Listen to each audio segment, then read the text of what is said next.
each day. Where there's a will, there's a way.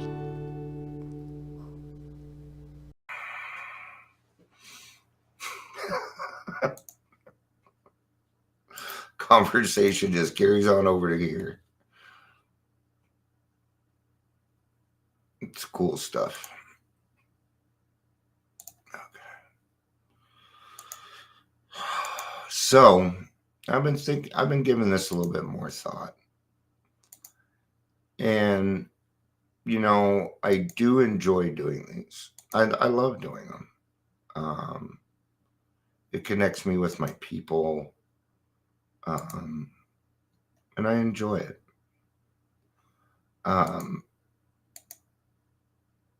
But what I'd like is if we had a group of people, and this continues on kind of with what we were talking about, Amber. And I was telling her I have a few close friends, but what I'm not in is a circle of people. And, it goes along with what I was thinking about yesterday. I'm going to check my sound here. Yeah, okay. Just make sure it's on Yeti. And I'm thinking about maybe not the Daily Trudge, but maybe another live that is invite only. In other words, the only way you get to see it is if you've been invited to that group. And I'd like to use the Trudging Together fellows for that. Now, then again, it doesn't need to be mine, so. But, these are things that we need to think of. I wouldn't mind being around a group of people where, we have some run-in jokes and things like that. I don't have that in my life right now. So, 12 by 12. Probably, this is my second favorite book in the world. Nonfiction. It is my second favorite nonfiction book. You could probably figure out what my favorite is. It's the big book. And I'm a big book thumper. So, and Amber, I wouldn't mind talking to you about that after this. It'd be kind of nice because I don't really talk to somebody about it. Man, it'd be nice to get a different purview. So, all right. Now, I am not going to be reading all of step 5. I'm going to be skipping around. I just covered this with somebody yesterday, so it's kind of in my mind. Welcome to the Daily Trudge. My name is Dion. And you probably know this, but I'm an alcoholic. If you're here, please say hello, whether watching the live or the rewatch. No problem at all. Man. I'm just covering step 5 from the 12 by 12. That's all. Okay. All right, let's get to it. Admitted to God, to ourselves, and to another human being the exact nature of our wrongs. The instructions there are already pretty straightforward. Okay. We're going to have problems with some of these things, especially with if I've already told God I admitted it to myself, then why do I need to tell another human being? Okay. I'm going to give you a quick answer before we get into it. It is because of communication. You'll hear me say this a lot. The only true form of communication is if this is running. Not this. This. Hand to paper. Great stuff for release. It is not communication. It is convenience. Texting is convenience. Actually, a handwritten note is probably closer to conversation than texting. Because when you start to text, emotions start to leave things or it's misdirected. But when you're writing, you need to, all right. All of AA's 12 steps asks us to go contrary to our natural desires. That's because my desires were screwed up. I clamored for this. I clamored for that. There was never enough of everything that I ever wanted. That being alcohol, a good time. That's all I ever wanted was a good time, man. They all deflate our egos, and thank God. When it comes to ego deflation, few steps are harder to take than 5, but scarcely any step is more important to more necessary to long time sobriety and peace of mind than this one. Okay, so necessary to long-term sobriety. You will not get long-term sobriety. What is long-term sobriety? 10 plus years. An old timer, I think they moved it to 20 actually. So when I hear somebody saying, "Hi, my name is Dion and I'm a person in long-term recovery," and you're in your mid-20s, I'm probably going to call bullshit. Okay.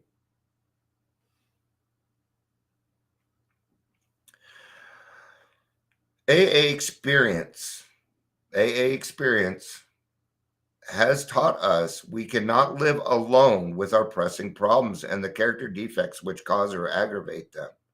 If we have swept the searchlight of step 4 back and forth over our careers, and it has revealed in stark relief those experiences we'd rather not remember, if we have come to know how wrong thinking and action have hurt us and others, then we need to quit living by ourselves with those tormenting ghosts of yesterday.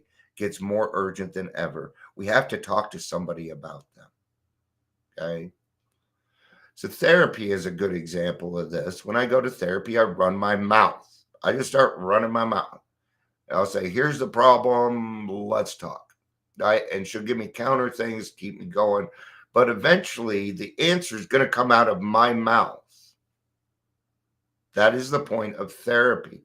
That is the point of step 5. Coming to the realization that every little step you take carries an action, it carries a consequence. Good, bad, it's going to happen. Okay.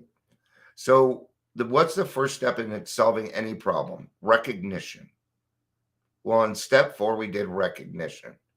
Okay. In step 5, we're going to utilize acceptance again. We're going to utilize acceptance.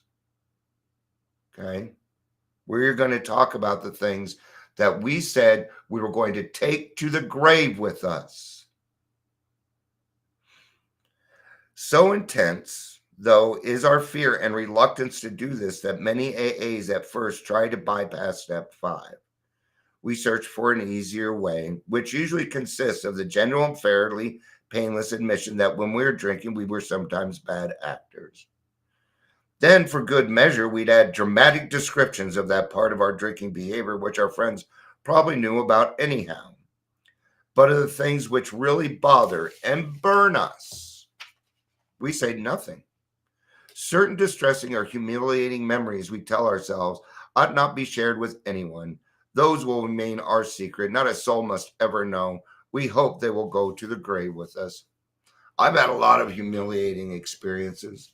This is what I know it's not huge to you, but I remember I was 13, 14, and no, I think I was closer to 15 because I was walking like I thought I was a badass. Okay, by this time I had started drinking, and by this time people didn't really fuck with me. But I'm walking up to the mall and all the cool kids are there, right? And I decide to spit, and I spit, and it goes right on me.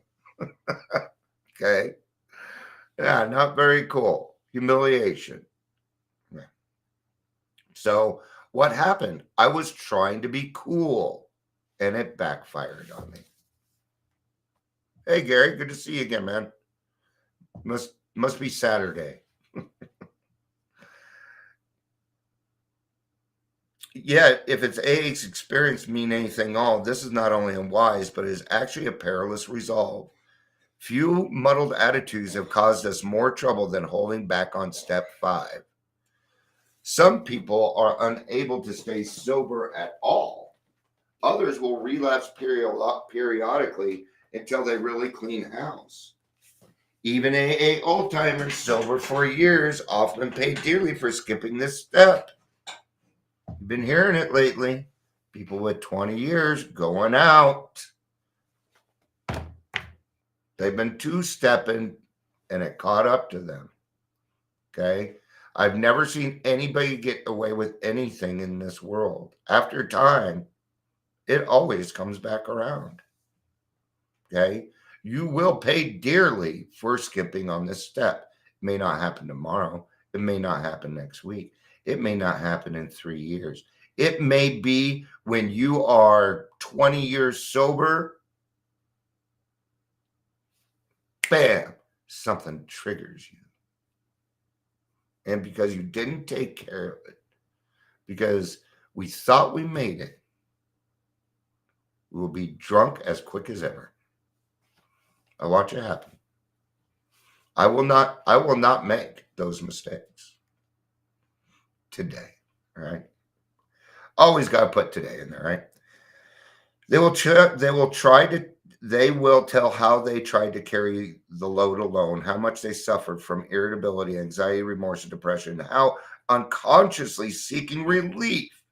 They would sometimes accuse even their best friends of the character defects they were trying to conceal. They always discovered that relief never came by confessing the sins of other people. Everyone had to confess his own. All right, I'm gonna do a little bit of skipping here. All right, okay, I'm not gonna read the whole thing. We'd be here for a minute. I mean, I could, but you guys probably have things to do.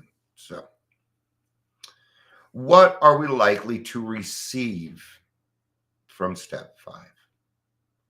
For one thing, we shall get rid of that terrible sense of isolation that we have always had. Right? Because now we're going to sit down with somebody and we're going to say, hey, I did this. And they're going to say, yeah. You know what? I didn't do that, but my sponsee told me about a time he did. See, we have some kind of experience. We're storytellers, friends, right? And we have some kind of story that can help them out. We do. That's why we're here. Okay. So what happens is we think that we're terminally unique, right? And even when we act terminally unique to try and get to be the center of attention, it means that we are ignoring what it is that we need to do. I know this very well because I love the center of attention. I love it. Okay. But if I don't check it, it turns to crap. Okay. Like right here. This is my arena. I'm the center of attention, but that doesn't mean I get to do whatever, I can't just go off. Well, I can, but I don't want to. That makes sense? I hope so. Almost without exception, alcoholics are tortured by loneliness. Okay. Your addiction wants you alone. It's evil. It's an evil corroding thread, and it wants you isolated. See, you are a lot more easily manipulated once you are isolated. And that's what your disease wants. Okay. Without getting too much into religion stuff, I think you could probably figure this out yourself on what I'm saying. It's a little uncomfortable when we talk about it. I don't want to run people off. Hey, Ingrid, good to see you.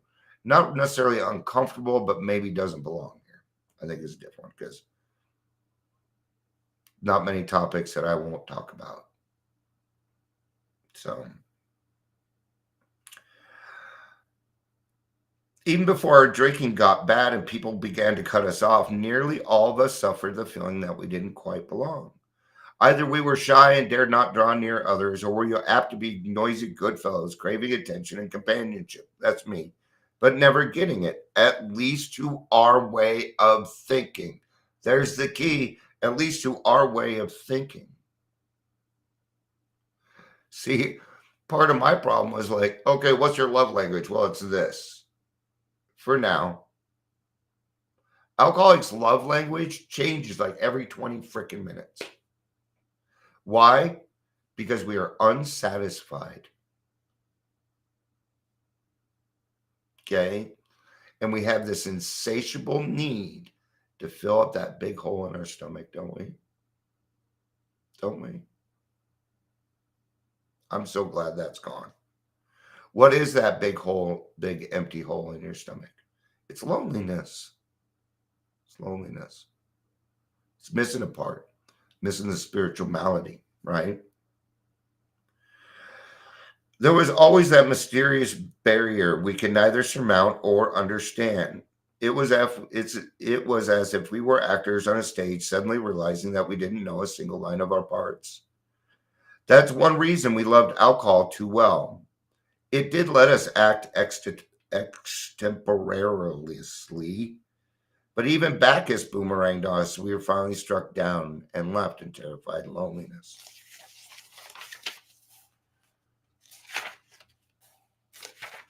Right.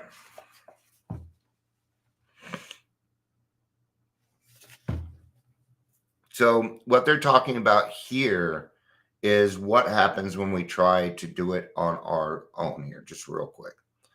The second difficulty is this, that what comes to us alone may be garbled by our own rationalization and wishful thinking.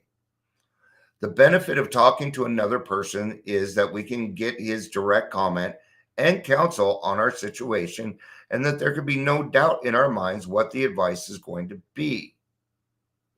Cool, right? So, there are times when I get an intuitive thought, okay, and those are from God, but I still talk to somebody else.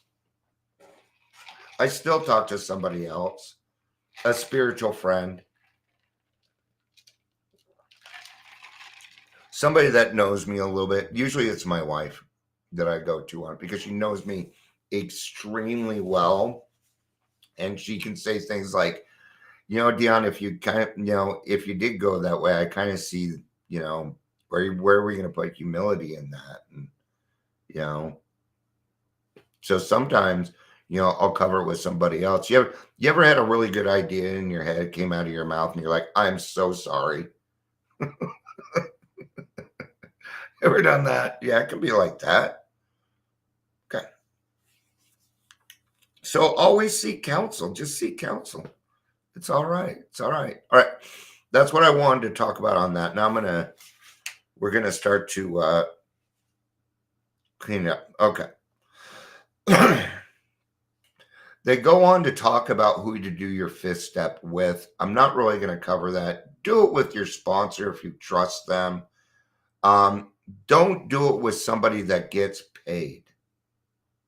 That's all I ask. Just don't do it with somebody that gets paid. It doesn't work out right. The altruistic portion, see, once money is involved, altruism's gone. You can't have money and altruism in the same room. They fight. All right. The real test of the situation are your own willingness to confide and your full confidence in the one with whom you share your first accurate survey. Even when you've found the person, it frequently takes great resolution to approach him or her. No one ought to say the AA program requires no willpower. Here's a place you may require all you have got. Huh. Kind of going through this in a way, in a different scenario that Amber and I were just talking about.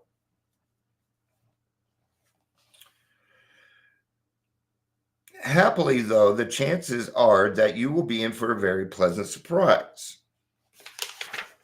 When your mission is carefully explained and is seen by the recipient of your confidence how helpful he can really be, the conversation will start easily and will soon become eager.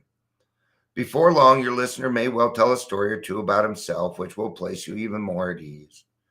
Provided you hold back nothing, your sense of relief will mount from minute to minute. The dammed up emotions of years break out of their confinement and miraculously vanish as soon as they are exposed. So there's a complete healing that takes place here.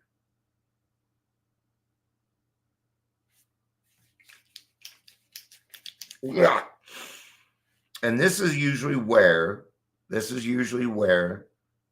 the obsession to drink leaves, although we haven't realized it yet. All right. That then years break come out. As the pain subsides, a healing tranquility takes its place. And when humility and serenity are so combined, something else of a great moment is apt to occur. Many in AA, once agnostic or atheist, tells us that it was during this stage of step 5 that he first actually felt the presence of God. And even those who had faith already often become conscious of God as they never were before.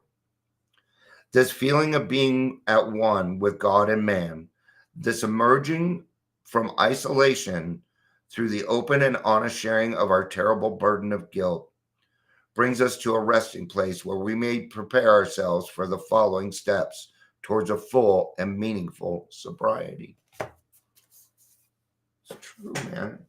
So now, what you've done is you sat down, because you've done so much work here. Okay, not only did you do the 4th and 5th step, but you've done the 8th step while you're doing it. You've already made, because in the 8th step it says we refer back to our list again. Okay, that list being our grudge list from the very beginning. Okay, so in 4, we get to start to we're going to get a little justice for ourselves. We get to bitch, complain about the other people in our lives for a little bit, but then then that step 3 starts to seep in with us, and we realize maybe we have been treating people the wrong way. Okay, so what is it in me that's been treating the people the wrong way? Oh, well, it's these sets of character defects. Okay, well, I see them now, but now I need to go tell somebody about them. This is the freeing portion. This is where you will learn you are not terminally unique, and that even though you are unique, you're beautifully unique. You are. It's not terminally. Okay. You do have your own things, and you're unique in that way, and it's beautiful. Okay. And then in 5, when we admit to another person, okay, I can't explain why, but it's like dropping the rock. It's like a weight has been lifted off your shoulders. And when that happens, then the 9th step promises can start to consume your life. And you will intuitively know how to handle situations that used to baffle the heck out of you.